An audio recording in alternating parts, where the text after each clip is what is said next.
Bismillahirrahmanirrahim. Assalamualaikum warahmatullahi wabarakatuh. Bersama dengan saya, Rohmah Septriana, mahasiswi Prodi Pendidikan Bahasa Arab UIN Sunan Ampel, Surabaya semester 7. Nah, bagaimana sih keadaan saat ini? Wah, ternyata saat ini masih dalam keadaan pandemi COVID-19. Pandemi ini memberikan dampak yang luar biasa, khususnya dalam bidang pendidikan. Pembelajaran yang sebelumnya berlangsung secara tatap muka di sekolah kini harus berpindah menuju daring dalam jaringan dan berlangsung di rumah. Wah, di sini peran orang tua sangatlah penting dalam menemani anak belajar. Tidak hanya orang tua, kita sebagai orang yang lebih tua juga memiliki peran yang sangat penting dalam mendampingi anak belajar. Karena tidak sedikit ibu yang mungkin sudah merasa kesulitan juga dalam menghadapi kondisi yang seperti ini. Nah, bagaimana sih tips dan trik dalam mendampingi anak belajar di rumah? Mari kita bahas. Sebelum saya bagi tips dan triknya, sebenarnya bagaimana sih proses belajar itu? Nah, menurut buku panduan Kemendikbud RI yang diterbitkan pada tahun 2016 yang lalu, panca indera itu menerima segala sesuatu yang ada di sekitar kita, dan penerimaan panca indera itu bergantung dengan perhatian dan konsentrasi. Dan perasaan itu sangat mempengaruhi proses belajar. Jika anak merasa senang, maka panca indera akan bekerja dengan sangat baik dan konsentrasinya tinggi. Namun, jika anak sedang kurang enak dalam keadaan dia lapar, mengantuk, maka konsentrasinya akan sedikit berkurang dan mengakibatkan si anak tersebut konsentrasinya kurang baik, panca inderanya juga kurang baik, dan bisa jadi dia akan susah dalam mengingat materi yang telah diajarkan. Nah, suasana yang menyenangkan itu akan membuat panca indera bekerja dengan baik dan membuat proses belajar anak menyenangkan. Tentunya konsentrasinya juga bagus. Berkaitan dengan kiat-kiat menemani anak belajar, kita harus tahu bagaimana sih gaya belajar anak itu. Nah, yang pertama, visual. Anak dengan gaya belajar visual, dia lebih suka melihat dan lebih mudah menerima informasi dengan cara melihat. Nah, kita gunakan buku-buku yang banyak gambar daripada teks.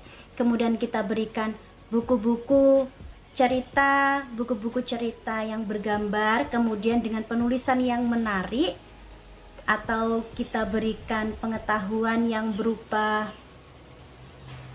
komik seperti itu. Nah, dan tak lupa berikan dekorasi tempat belajar yang menyenangkan. Nah, yang kedua yaitu auditori.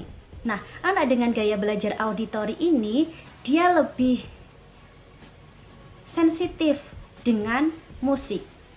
Nah, dia memiliki minat yang tinggi terhadap musik. Nah, oleh karena itu, kita sebagai orang yang lebih tua bisa mendampingi mereka dengan membacakan, menggunakan intonasi yang dinamis dalam menemani belajar, juga bisa menggunakan teknik bercerita dalam belajar. Kemudian yang ketiga, yaitu kinestetik. Nah, anak dengan gaya belajar kinestetik ini, dia lebih mudah menerima informasi dengan melalui aktivitas. Nah, kita bisa menggunakan alat peraga dalam menemani anak belajar. Kemudian kita bisa memberikan pengetahuan yang berupa praktek langsung, seperti itu.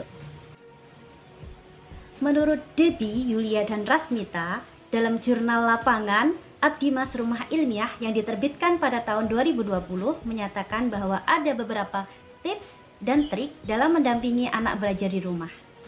Yang pertama yaitu menjelaskan situasi. Nah, kita sebagai orang yang lebih tua harus sabar dalam memberikan penjelasan terkait situasi yang ada pada saat ini, sehingga mereka belajar dari rumah yang sebelumnya belajar di sekolahan full. Nah, karena ini pembelajaran dialihkan di rumah. Yang kedua yaitu konsultasi kepada guru. Kita sangat diharapkan untuk berkonsultasi kepada guru terkait materi yang kurang kita fahami atau kurang kita kuasai. Karena apa? Karena selama di rumah kitalah yang memiliki peran lebih utama dalam menyampaikan kepada anak-anak di rumah. Oleh karena itu, seringlah berkonsultasi kepada guru terkait materi yang belum difahami. Jadi nanti anak akan mudah memahami dari penjelasan yang kita sampaikan. Yang ketiga, membuat jadwal teratur. Nah, kita bisa mengikuti jadwal yang telah diberikan madrasah atau sekolah. Jadi kita bisa mengikuti. Namun, kita juga bisa membuat jadwal belajar di rumah itu secara fleksibel. Karena tidak mungkin dalam waktu 1 jam, 2 jam, anak-anak disuruh belajar terus-menerus, itu sangatlah tidak mungkin. Pasti dia juga butuh yang namanya istirahat. Jadi kita bisa membuat jadwal fleksibel sesuai dengan kegiatan yang ada di rumah.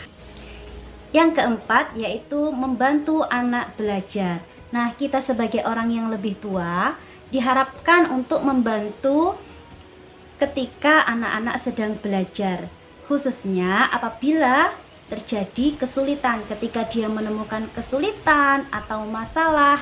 Nah, disinilah peran kita sangatlah penting untuk membantu menjelaskan terkait apa yang dirasakan oleh anak-anak tadi.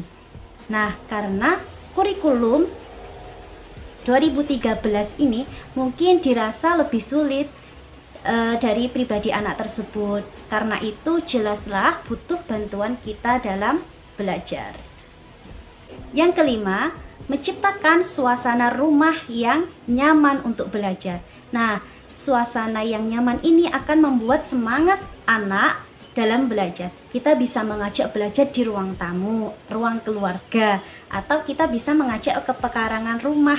Nanti anak-anak bisa diminta untuk membawa benda-benda yang lain, hal yang disukai. Misal boneka boleh, bantal mungkin tidak apa-apa.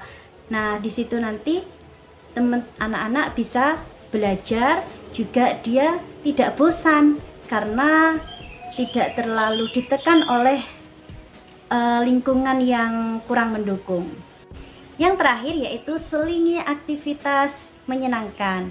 Tentu jika anak terus-menerus disuruh belajar, kerjakan, tentu dia akan stres, akan bosan. Nah, oleh karena itu kita sebagai orang yang lebih tua, kita selingi dalam kegiatan belajar itu dengan bercerita, mungkin cerita pendek, diajak ngobrol, kemudian bisa dengan bermain game, mungkin bermain game dengan keluarga, membangun pembicaraan, atau dengan olahraga fisik.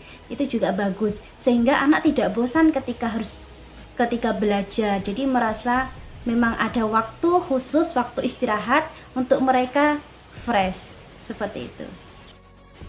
Cukup sekian yang dapat saya sampaikan.